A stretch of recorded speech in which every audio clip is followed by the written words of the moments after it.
દાહોદ નજીક મીરાખેડી ગામ પાસે હાઈવે ઉપર એક આઈસર ગાડીનું ટાયર ફાટતા સામેથી આવતી પિટોલ ડીસા એસટી બસ સાથે અકસ્માત સર્જાયો હતો. સદનસીબે આ ઘટનામાં સવાર તમામ મુસાફરોનો બચાવ થયો હતો અને કોઈ જાનહાનિ થવા પામી નહોતી. આઈસર ગાડી ઝડપથી પસાર થઈ રહી હતી તે સમયે અચાનક તેનું ટાયર ફાટ્યું હતું. ટાયર ફાટતા ડ્રાઈવરે વાહન પરનો કાબુ ગુમાવ્યો હતો અને તે બસ સાથે ઘસડાઈ હતી. આ અકસ્માતમાં બસની એક બાજુને ભારે નુકસાન થયું હતું, પરંતુ બસ ડ્રાઈવરે સમયસર બ્રેક મારતા મોટી દુર્ઘટના ટળી હતી.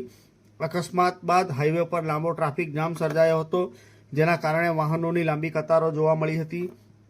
ઘટના સ્થળે હાજર સ્થાનિકોએ તાત્કાલિક મદદ કરીને મુસાફરોને સુરક્ષિત રીતે બસમાંથી બહાર કાઢ્યા હતા. પોલીસને જાણ થતાં તેઓ ઘટના સ્થળે પહોંચ્યા હતા.